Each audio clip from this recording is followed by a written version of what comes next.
우리 다 같이 사도신경으로 신앙 고백하심으로 새벽기도회 시작하겠습니다.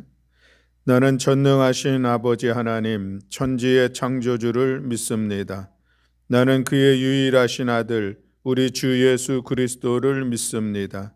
그는 성령으로 잉태되어 동정녀 마리아에게서 나시고 본디오 빌라도에게 고난을 받아 십자가에 못 박혀 죽으시고 장사된 지 사흘 만에 죽은 자 가운데서 다시 살아나셨으며 하늘에 오르시어 전능하신 아버지 하나님 우편에 앉아 계시다가 저리로서 산자와 죽은 자를 심판하러 오십니다.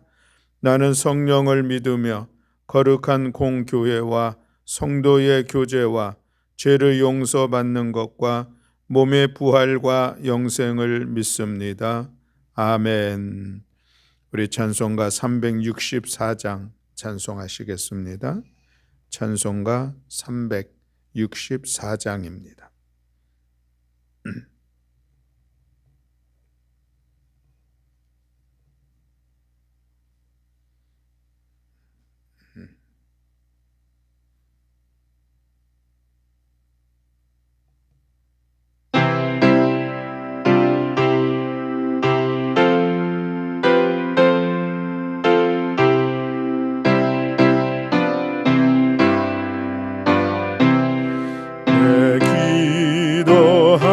기도하는 그 시간 그때가 가장 즐겁다. 이 세상 근심 걱정에 얽매인 나를 부르사 내 진정 소원 주 앞에 난 낯이 바로 아래여 그 불행당에 슬플 때 나 위로받게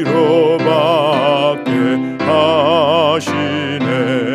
내 기도하는 그 시간 내게는 가장 귀하다. 저 광야 같은 세상을 끝없이 방황하면서 위태한 길로 나갈 때 주께서 나를 이끌어 그 보좌 앞에 나아가 그 은혜 받게 하시네. 내 기도하는 그 시간 그때가 가장 즐겁다.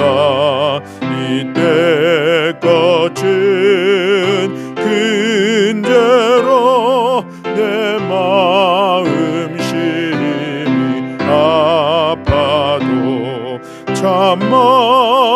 참마음으로 뉘우쳐 가슴 힘없이 아뢰면 주 나를 위해 복 주사 새 은혜 부어 주시네.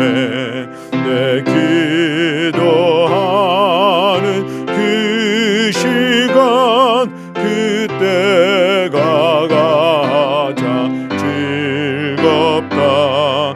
주 세상에서 일찍이 저 요란한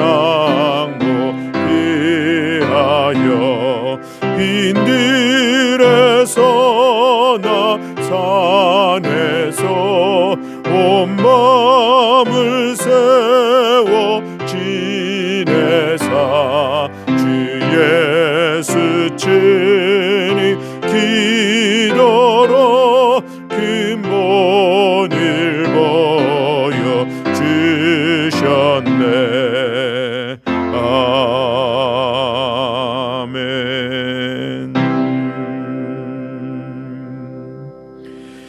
아멘. 창세기 41장의 말씀입니다. 창세기 41장 1절부터 57절의 말씀. 오늘 본문의 내용이 긴 편입니다. 우리 다 같이 마음을 모아서 한 목소리로 함께 봉독하시겠습니다. 만 2년 후에 바로가 꿈을 꾼즉 자기가 나일 강가에 서 있는데 보니 아름답고 살찐 7 암소가 강가에서 올라와 갈밭에서 뜯어먹고 그 뒤에 또 흉하고 파리한 다른 7 암소가 나일 강가에서 올라와 그 소와 함께 나일 강가에 서 있더니 그 흉하고 파리한 소가 그 아름답고 살찐 7 소를 먹은지라. 바로가 곧 깨었다가 다시 잠이 들어 꿈을 꾸니 한 줄기에 무성하고 충실한 7 이삭이 나오고 그 후에 또 가늘고 동풍에 마른 7 이삭이 나오더니 그 가는 7 이삭이 무성하고 충실한 7 이삭을 삼킨지라. 바로가 깬즉 꿈이라. 아침에 그의 마음이 번민하여 사람을 보내어 애굽의 점술가와 현인들을 모두 불러 그들에게 그의 꿈을 말하였으나 그것을 바로에게 해석하는 자가 없었더라. 술 맡은 관원장이 바로에게 말하여 이르되 내가 오늘 내 죄를 기억하나이다.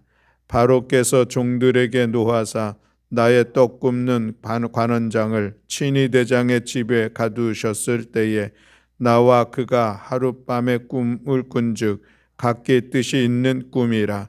그곳에 친위 대장의 종된 히브리 청년이 우리와 함께 있기로 우리가 그에게 말하매 그가 우리의 꿈을 풀되 그 꿈대로 각 사람에게 해석하더니 그 해석한 대로 되어 나는 복직되고 그는 매달렸나이다. 이에 바로가 사람을 보내어 요셉을 부르매 그들이 급히 그를 옥에서 내놓은지라. 요셉이 곧 수염을 깎고 그의 옷을 갈아입고 바로에게 들어가니 바로가 요셉에게 이르되 내가 한 꿈을 꾸었으나 그것을 해석하는 자가 없더니 들은즉 너는 꿈을 들으면 능히 푼다 하더라. 요셉이 바로에게 대답하여 이르되 내가 아니라 하나님께서 바로에게 편안한 대답을 하시리이다. 바로가 요셉에게 이르되 내가 꿈에 나일 강가에 서서 보니 살찌고 아름다운 7 암소가 나일 강가에 올라와 갈밭에서 뜯어먹고 그 뒤에 또 약하고 심히 흉하고 파리한 7 암소가 올라오니 그같이 흉한 것들은 애굽 땅에서 내가 아직 보지 못한 것이라. 그 파리하고 흉한 소가 처음에 7 살찐 소를 먹었으나 먹은 듯 하지 아니하고 여전히 흉하더라. 내가 곧 깨었다가 다시 꿈을 보니 한 줄기에 무성하고 충실한 7 이삭이 나오고 그 후에 또 가늘고 동풍에 마른 7 이삭이 나더니 그 가는 이삭이 좋은 7 이삭을 삼키더라.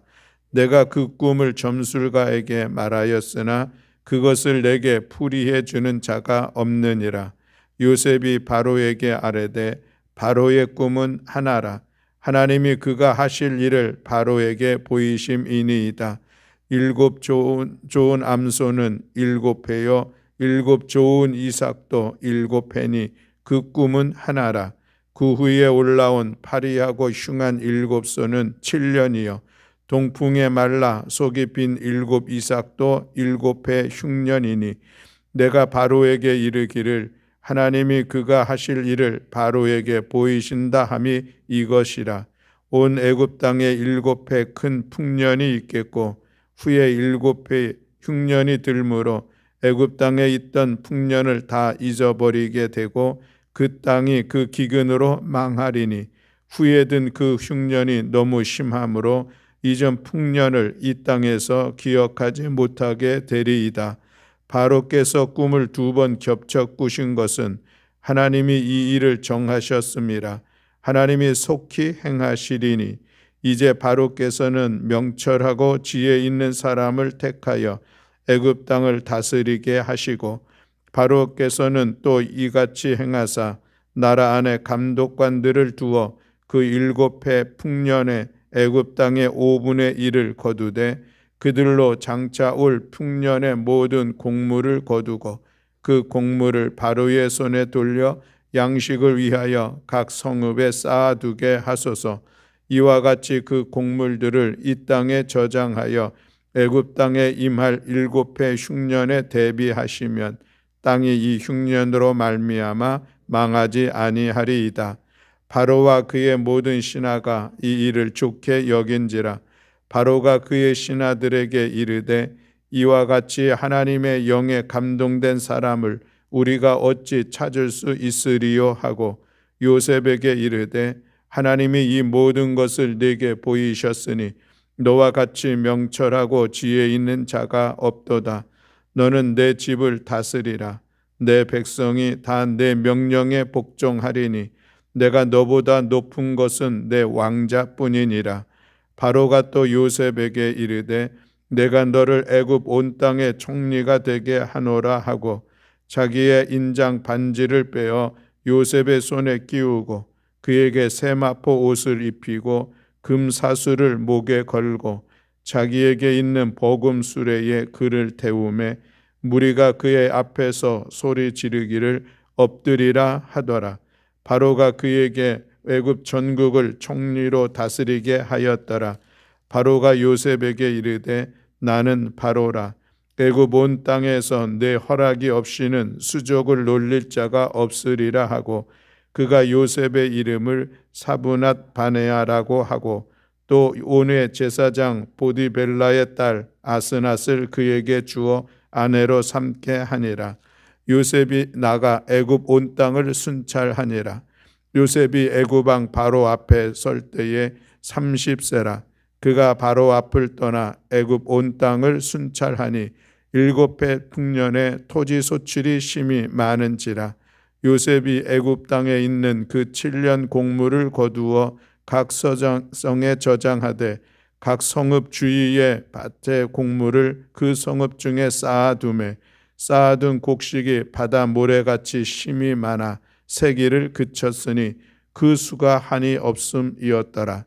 흉년이 들기 전에 요셉에게 2 아들이 나되 곧 온의 제사장 보디베라의 딸 아스낫이 그에게 낳은지라.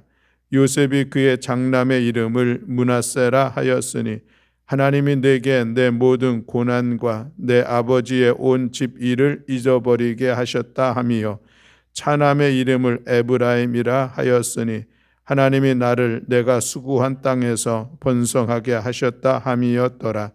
애굽 땅의 7해 풍년이 그치고 요셉의 말과 같이 7해 흉년이 들기 시작하매 각국에는 기근이 있으나 애굽 온 땅에는 먹을 것이 있더니 애굽 온 땅이 굶주림에 백성이 바로에게 부르짖어 양식을 구하는지라. 바로가 애굽 모든 백성에게 이르되 요셉에게 가서 그가 너희에게 이르는 대로 하라 하니라. 온 지면에 기근이 있음에 요셉이 모든 창고를 열고 애굽 백성에게 팔세.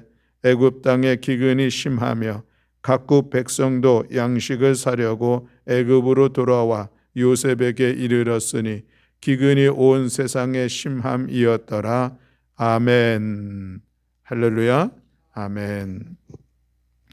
우리 어제 창세기 40장에서는 만남에 대한 말씀을 같이 나누었죠. 하나님께서 요셉에게 주신 큰 은혜가 있었는데 그것은 2 관원장을 옥중에서 만나게 된 것을 말씀을 드렸습니다. 그래서 이 2 옥중에서 이 2 관원장이 꿈을 꾸었는데 거기서 그 꿈을 해석하게 되었죠. 그리고 그 해석한 대로 술 맡은 관원장은 3일 만에 살아나게 됐고 떡 굽는 관원장은 3일 만에 죽게 되는 그런 사건이 있게 됐습니다. 그리고 40장 마지막 말씀에 보면 술 맡은 관원장이 요셉을 기억하지 못하고 그를 잊었더라라고 말씀하고 있습니다. 이 말씀의 의미는 이 요셉이 술 맡은 관원장에게 그 꿈을 해석해 주면서 이제 당신 3일 만에 살아날 텐데 그렇게 살아나거든 나를 생각해서 나에게 좀 은혜를 베풀어 나의 이 억울함을 왕에게 이야기를 좀 해달라 이런 요청을 했었던 것이죠. 그런데 이 술 맡은 관원장이 나가서는 그만 깜깜 무소식이 된 것입니다. 그것이 40장의 마지막 말씀이고 이제 41장은 만 2년 후에라고 말씀하고 있습니다. 어느덧 2년의 시간이 지나게 됐죠. 그런데 그때에 바로가 꿈을 꾸었습니다. 바로가 꿈을 꾸었는데 이 꿈이 무슨 의미가 있는가? 특별한 꿈은 분명한데 그래서 이 바로가 애굽에 있는 모든 점술가들, 현인들을 다 불러서 그 꿈을 이야기하고 이 꿈이 도대체 무슨 내용이냐 그것을 해석하라고 하는데 그 누구도 그 꿈을 해석하지 못하는 그런 상황에 처하게 됐죠. 그런데 그때서야 비로소 이 술 맡은 관원장이 예전에 감옥에 있었을 때에 자기의 꿈을 해석해 주었던 요셉을 생각하게 되고 그때에 바로에게 요셉을 천거하죠. 내가 예전에 왕 앞에 잘못해서 보디발의 그런 그 감옥에 있었는데 그때에 나와 떡 맡은 떡 굽는 관원장이 꿈을 꾸었는데 그 꿈을 해석해 주었습니다. 그리고 그 꿈대로 저는 살고 그는 죽게 되었습니다. 하면서 요셉이 꿈을 해석할 수 있다라고 그를 천거하는 그런 시간을 갖게 되고 그래서 바로가 사람을 보내서 요셉을 부르죠. 드디어 요셉이 바로 앞에 서는 그런 시간들을 갖고 또 여전히 바로가 요셉이 바로의 꿈을 해석해 주는 그런 시간들을 갖게 됩니다. 7년 동안 풍년이 있을 것이고 그 7년 후에는 7년 동안 흉년이 있을 것이다. 그러니 7년 동안의 풍년이 있을 때에 그 수출한 것들을 잘 보관하고 관리하고 있다가 흉년 때에 그것을 지혜롭게 잘 사용하면은 이 어려움의 흉년의 시간들을 능히 극복해 나아갈 것이다. 그런 의미로 꿈을 해석해주고 그것을 어떻게 적용할 것인가 라고 하는 것도 잘 설명하고 있는 그런 모습을 봅니다. 이 이야기를 들은 이 바로 왕이 이제 이 요셉을 총리로 세우는 그런 말씀이 37절 이하에 있는 그런 말씀이고 또 그리고 이 요셉이 결혼을 하게 돼서 아스낫이라고 하는 여인으로부터 이제 두 아들을 낳는 그래서 므낫세와 에브라임이라고 하는 두 아들을 낳는 말씀으로 오늘 본문을 마무리하고 있는 것을 볼 수가 있습니다. 오늘 우리가 본문을 통하여서 생각해 보고자 하는 말씀이 있는데 그것은 이 바로를 통해서 요셉이 어떤 사람인가를 그리고 그래서 요셉은 어떻게 되었는가를 오늘 같이 나누어 이 새벽에 말씀을 나누며 은혜 받는 그런 시간 되기를 원합니다. 첫 번째로 이 바로는 요셉을 향하여서 한 이야기가 이는 하나님의 영에 감동된 사람이다 라고 이야기하고 있는 것을 볼 수가 있습니다. 그것이 38절에 있는 말씀인데 우리 38절 말씀을 다 같이 함께 봉독하겠습니다. 바로가 그의 신하들에게 이르되 이와 같이 하나님의 영에 감동된 사람을 우리가 어찌 찾을 수 있으리요 하고 아멘. 바로가 보니까 요셉, 이 사람은 좀 특별한 사람이구나 하는 그런 생각을 가지면서 그가 하나님의 영에 감동된 사람이라고 요셉을 지칭하고 있는 것을 볼 수가 있습니다. 사실 요셉이 하나님의 영에 대해서 충분한 지식을 갖고 있지는 않았을 것입니다. 왜냐하면 그는 하나님을 섬겼던 그런 사람이 아니기 때문에 그런 것이죠. 그러나 어쨌든 오늘 성경 본문에 보면은 하나님의 영에 감동된 사람 요셉을 이야기하고 있는 것을 볼 수가 있는데 이 말이 우리에게도 은혜가 되는 것이죠. 하나님의 영에 감동된 사람, 이 요셉이 이 바로 왕의 꿈을 해석해 준 것은 그저 그의 개인의 어떤 경험이나 그가 가지고 있었던 꿈에 대한 어떤 그 지식을 가지고 해석해 준 것이 아니라 하나님의 영에 감동이 되어서 자기 자신의 꿈을 해석해 주었다라고 하는 그런 인정하고 있는 그런 모습을 오늘 우리가 볼 수가 있습니다. 이 본문의 말씀을 조금 더 확대해서 우리가 생각해 보면은 요셉은 늘 하나님의 영에 감동되어 살아갔던 삶이다라고 하는 것을 우리가 인정하게 됩니다. 왜냐하면 보디발의 집에서부터 계속해서 반복되어 표현된 것은 하나님께서 그와 함께 하셨다라고 하는 그런 말씀입니다. 하나님께서 요셉과 함께 하셨다는 말을 다르게 표현하면 오늘 본문의 말씀대로 하나님의 영에 감동된 생활을 했다라고 하는 것이요. 그것으로 인하여서 하나님께서 그와 함께 하심을 보디발에게도 보여주기도 하고 또 그의 삶이 이 보디발의 아내의 유혹으로부터 그것을 물리칠 수 있는 그런 능력도 그게 얻게 되고 다시 말하면 하나님의 영에 감동된 삶의 자리를 거룩하게 세워갔던 이 요셉의 모습을 보게 되죠. 그것이 자기에게 주어진 일들을 또 성실하게 감당할 수도 있게 하고 또 탁월한 결실들을 얻게 내는 그래서 도무지 맡긴 것에 대해서는 더 이상 간섭하지 않아도 되는 그런 요셉의 모습을 오늘 우리가 보게 되는데 하나님의 영에 감동된 사람의 모습이라 할 수가 있겠습니다. 그렇습니다. 사랑하는 교회 여러분, 오늘 우리들에게도 필요한 것이 있다면 하나님의 영에 감동된 삶을 살아가는 것입니다. 하나님의 영이 우리들의 심령 가운데 임재하고 있다는 사실을 우리는 알고 있습니다. 우리가 예수 그리스도를 믿는 믿음으로 말미암아 하나님의 영이 우리의 심령 안에 임재하시고 그리고 그 하나님의 영이 우리의 심령 안에서 감동하면서 우리의 삶을 이끌어 가시고 우리가 하나님의 자녀된 삶을 살아갈 수 있도록 역사하시는데 근데 중요한 것은 우리가 그 성령의 이끄심과 감동케 하신 그 은혜 속에서 우리의 삶을 과연 세워가고 있는가 하는 것은 또 좀 다른 문제일 수 있다라고 하는 것이죠. 사도 바울의 고백 속에서 우리는 그것을 볼 수가 있습니다. 사도 바울을 하나님의 영으로 충만했고 또 성령의 감동함을 받아서 힘써 그리스도의 복음을 전하며 예수 그리스도의 복음을 가르쳤던 그런 사람이었습니다. 그러나 그에게도 갈등과 고민이 있었죠. 그 자신의 심령을 그가 고백하기에는 내가 하나님의 선한 일들 또 말씀의 삶을 살아가며 성령의 감동 속에서 살아가기를 원하는데 그런데 내 안에 또 다른 나의 모습이 있다고 그런 고백을 합니다.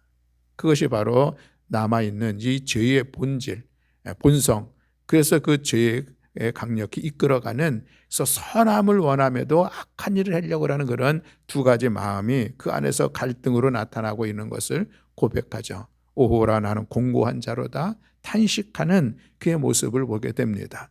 마찬가지라고 하는 것이죠. 우리에게도 하나님의 영이 있습니다. 그리고 그 하나님은 우리를 감동케 하고 그래서 우리로 하여금 말씀의 삶을 살아가게 하고 예수 그리스도를 닮은 성화의 삶으로 우리를 이끌어 가는데 그럼에도 불구하고 우리 안에 있는 또 이 남아있는 죄의 본성들은 여전히 우리로 하여금 악한 길로 선을 행하기보다는 악으로 우리를 나아가게 하려고 하는 또는 강력한 한 힘이 있다는 사실인 것이죠. 그래서 우리가 성령 충만이라고 하는 단어를 이야기하면서 그것이 귀하다는 생각을 갖습니다. 성령의 충만함은 무엇일까? 성령님께서 내 안에 가득함으로 인하여서 내 안에 있는 악의 생각들을 악의 세력들을 더 극복하며 이게 성령의 이끌림을 받아 나아갈 수 있는 그런 상태, 그런 상황들을 우리는 성령 충만이라고 이야기할 수가 있겠습니다. 바로 요셉이 그렇게 하나님의 영에 감동되어서 그 이끌림을 받아 나아갔던 그 삶을 살아간 것처럼 우리 모든 교우들도 하나님의 영에 충만하여서 감동케 하시며 우리를 이끌어 가시는 그 은혜 속에서 우리가 믿음의 길을 걸어가야 할 줄로 믿습니다. 우리 안에 이 감정이라고 하는 것이 있습니다. 이 감정에 혈기로 나타나기도 하고 분노로 나타나기도 하고 미움과 시기와 질투와 절망, 좌절 이런 모습으로 나타나게 됩니다. 그런데 이것을 우리가 극복해 나아갈 수 있는 길은 무엇인가? 하나님의 영의 성령의 감동을 받고 나아가는 그런 삶 속에서 우리가 그것을 절제하고 다스리고, 그래서 하나님의 거룩함을 드러내는 복된 믿음의 삶을 살아가게 될 줄로 믿습니다. 우리가 충동적 삶을 살아갈 것이 아니라 감동적 삶을 살아가는 것, 이것이 우리가 그리스도인들의 삶의 모습인 것을 기억하면서 우리 모두도 성령의 감동을 받아 성령의 감화하심 속에서 믿음의 길을 걸어가고 오늘 하루도 믿음의 삶을 세워가는 우리 모두가 되기를 주님의 이름으로 간절히 축복합니다. 이 일을 위해서 우리가 해야 할 일들이 있다면 기도의 시간들을 갖는 것입니다. 성경에 보면은 기도함으로 인하여서 성령의 감동을 힘입고 성령의 능력을 힘입고 그리고 하나님의 거룩한 일들을 감당하며 또 그 믿음의 삶을 세워가는 그런 모습들을 우리가 볼 수가 있습니다. 그러므로 오늘도 우리가 함께 기도할 때에 성령의 감동을 힘입는 삶을 살아가게 하옵소서. 우리 기도하고 그 기도의 은혜를 힘입어서 오늘 하루도 성령의 이끄심 속에서 거룩한 삶을 귀하게 세워가는 우리 모든 교우들이 다 되시기를 주님의 이름으로 간절히 축원합니다. 아멘. 두 번째로 이 바로가 요셉을 향하여서 지칭한 그의 모습은 요셉은 명철하고 지혜 있는 사람이다 라고 인정하고 있는 것을 볼 수가 있습니다. 39절의 말씀인데 우리 다 같이 39절의 말씀을 함께 봉독하겠습니다. 요셉에게 이르되 하나님이 이 모든 것을 내게 보이셨으니 너와 같이 명철하고 지혜 있는 자가 없도다. 아멘. 바로가 요셉에게 하나님의 영에 감동된 사람이라고 이야기했는데 이번에는 너와 같이 명철하고 지혜 있는 자가 없다라고 인정하고 있는 것을 볼 수가 있습니다. 물론 이 이야기는 이제 요셉이 바로의 꿈을 해석해 줬죠. 해석하고 나서 그 다음에 그 꿈을 어떻게 실천해 나아가야 할까 하는 것에 첫 번째로 얘기한 것이 명철하고 지혜 있는 자를 세워서 이제 7년 풍년의 시간들을 잘 관리하고 그리고 7년 이어지는 7년 흉년의 시간들을 잘 극복해 나아갈 수 있도록 사람을 세워라 하는 그런 이야기를 했습니다. 그러자 그 이야기를 듣고 이 바로가 요셉에게 당신이야말로 너야말로 명철하고 지혜 있는 자다라고 하면서 이제 이 요셉을 드디어 총리로 세우고 그때의 나이가 30이 되었다라고 성경에 말씀을 하고 있는 것을 볼 수가 있죠. 30, 아직은 젊은 나이인 것이죠. 아직은 그렇게 세상을 오랜 시간 살아가면서 어떤 세상적인 지혜를 또 삶의 경험을 축적할 만한 그런 나이는 아니었습니다. 또 우리가 이미 알고 있는 것처럼 17살에 그가 형들의 시기를 받아서 노예로 애굽에 팔려가게 되고 그래서 보디발의 집에서 감옥에서 지낸 시간들이 약 13년의 시간이 됐다 우리가 생각을 유추해 볼 수가 있습니다. 그 시간들 속에 그가 세상적 경험이나 아니면 정치적인 어떤 그런 경험들이 있을까? 그렇지는 않습니다. 그러나 그럼에도 불구하고 이 요셉이 총리로 임명이 되자 그것을 탁월하게 잘 감당해내는 그런 모습들을 이어지는 말씀에서 볼 수가 있습니다. 이 요셉이 어찌 그런 명철하고 지혜 있는 사람이 되었을까라고 하는 그런 질문은 여전히 첫 번째로 바로가 요셉에 대해서 인정했던 그 말 속에서 찾아볼 수가 있는 것이죠. 성령의 감동함을 받음으로 인하여서 나타난 그 결과가 바로 명철하고 지혜 있는 자가 되었다라고 하는 그런 말씀입니다. 명철이라는 말을 다른 말로 표현하면 분별력이라고 이야기할 수가 있겠습니다. 구별할 줄 아는 수 있는 그런 능력을 갖고 있는 것 참으로 우리가 중요하죠.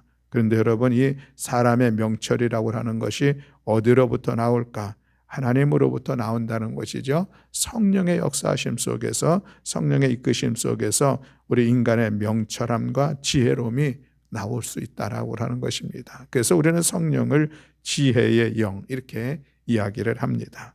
물론 이 지혜는 하나님의 뜻을 구별할 수 있는 그런 길이고 하나님의 말씀을 이해할 수 있는 그런 능력이라고 이야기할 수도 있는데, 또 그 하나님의 말씀을 삶으로 세워갈 수 있는 그런 지혜, 이것이 하나님의 영에 감동된 사람 속에서 나타난 것임을 오늘 우리가 기억하면서 명철하고 지혜 있는 사람, 이것은 곧 성령의 사람이다 하는 그런 말씀을 우리가 기억하면서 우리 모두도 늘 기도의 시간들을 가질 때 지혜와 계시의 영이 우리 가운데 임하여서 우리가 하나님의 말씀을 분별하며 또 하나님의 말씀을 삶으로 세워갈 수 있는 그런 은혜와 능력을 구하는 우리 모두가 되어야 할 줄로 믿습니다. 요셉을 통하여서 지혜와 명철하고 지혜 있는 삶의 모습이 나타난 것, 이것을 오늘 우리가 기억하면서 오늘 우리 모두도 성령의 이끄심 속에서 명철하고 지혜 있는 삶을 세워가는 우리 모든 교우들이 다 되시기를 주님의 이름으로 간절히 축복합니다. 그로 인하여서 요셉은 어떻게 되었을까? 바로 왕의 은혜를 입었다라는 그런 말씀입니다.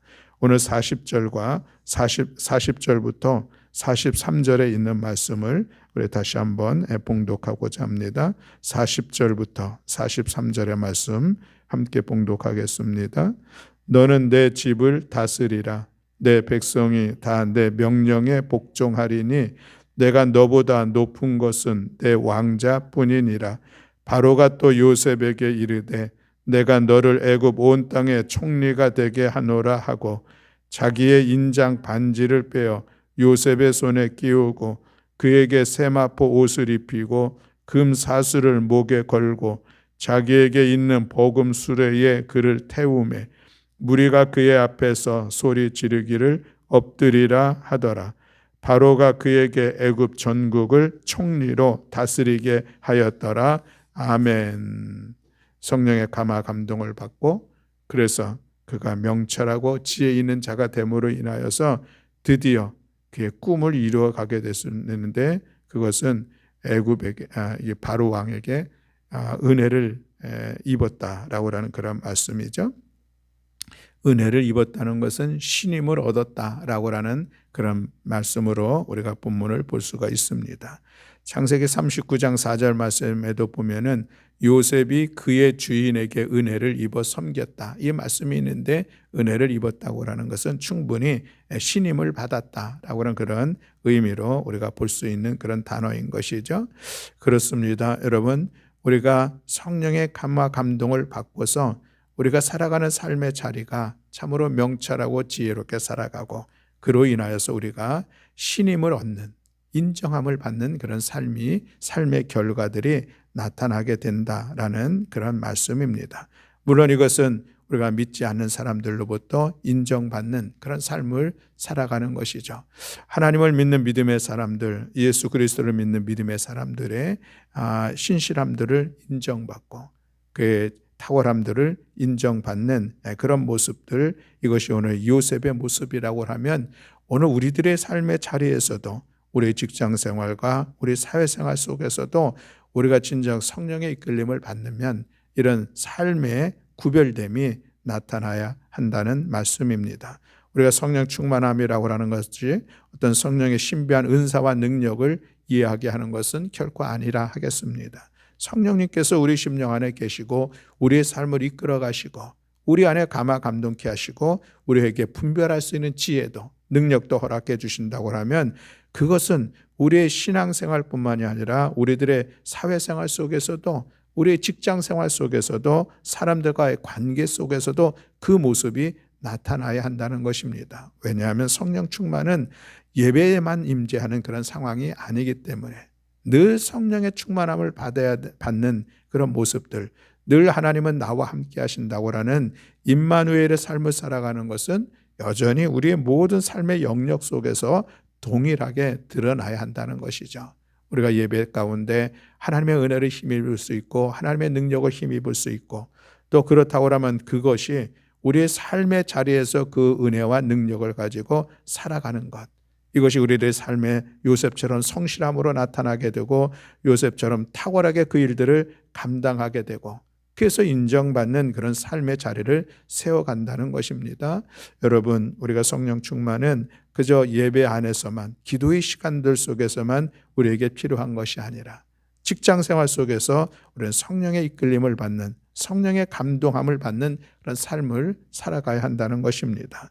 우리가 믿지 않는 사람들과의 만남 속에서 함께 어울려 무엇을 이루어 나가는 그 속에서도 나의 생각과 나의 판단과 나의 지식이 아니라 성령님께서 감동케 하시며 주시는 명철과 지혜를 가지고 그 관계들, 그 일들을 감당해 나아갈 때에, 그때에 우리는 사람들로부터 신임도 얻고 인정도 받고 또 그것이 결국은 하나님의 영광을 드러내는 거룩한 삶의 자리를 세워갈 수 있다 하는 것을 오늘 우리가 기억하면서, 요셉, 그는 참으로 고난의 시간이 있었습니다. 보디발의 집에서 노예의 시간들을 가졌지만 또 억울하게 감옥 생활을 하는 그런 긴 시간들도 있었지만 그 모든 상황들 속에서 그는 하나님의 영으로 충만하였고 또 성령의 감동함을 받아서 주어진 모든 일들을 감당함에 보디발로부터도 인정을 받고 감옥 안에서도 그 간수에게 인정을 받았던 이 모습들을 오늘 우리가 기억하며 나아가서 이 애굽의 왕 바로에게도 인정받았던 이 요셉을 기억하면서 우리 모두가 늘 성령 충만하여서 우리 신앙생활뿐만이 아니라 우리 사회생활 속에서도, 우리 직장생활과 믿지 않는 사람들과의 관계 속에서도 우리가 성실함으로, 탁월함으로, 잘 감당함으로 인하여서 인정받는, 하나님의 사람이라 인정받는 우리 모든 교우들이 다 되시기를 주님의 이름으로 간절히 축원합니다. 아멘. 기도하겠습니다. 사랑과 은혜가 많으신 하나님 아버지, 감사합니다. 오늘 요셉, 그는 하나님의 영에 감동된 사람이요, 명철하고 지혜 있는 사람이요, 바로의 왕으로부터 은혜를 입고 인정함을 받았던 사람인 것을 같이 말씀을 나누었습니다. 오늘 우리가 예수 그리스도를 믿는, 그래서 하나님의 자녀된 저희들이 오늘도 늘 삶의 자리에서 하나님의 영에 감동된 시간들을 갖게 하시고, 그래서 우리가 명철하고 지혜 있는 사람으로 우리들의 직장생활과 사회생활과 믿지 않는 사람들과의 관계 속에서 거룩한 삶을 세워가게 하시고, 그것으로 인하여서 우리가 인정받고 또 하나님의 영광을 드러내는 복된 성도들이 될 수 있도록 주님 은총 허락하여 주시옵소서. 오늘도 이 새벽에 주님 앞에 간절함으로 기도하는 사랑하는 성도들의 기도 가운데 함께하여 주심을 믿어 감사드리며 우리 주 예수 그리스도의 이름으로 기도드렸습니다. 아멘. 하늘에 계신 우리 아버지여, 이름이 거룩히 여김을 받으시오며 나라가 임하시오며 뜻이 하늘에서 이루어진 것 같이 땅에서도 이루어지이다. 오늘 우리에게 일용할 양식을 주시옵고 우리가 우리에게 죄 지은 자를 사하여 준 것 같이 우리 죄를 사하여 주시옵고 우리를 시험에 들게 하지 마시옵고 다만 악에서 구하시옵소서. 나라와 권세와 영광이 아버지께 영원히 있사옵나이다. 아멘. 감사합니다.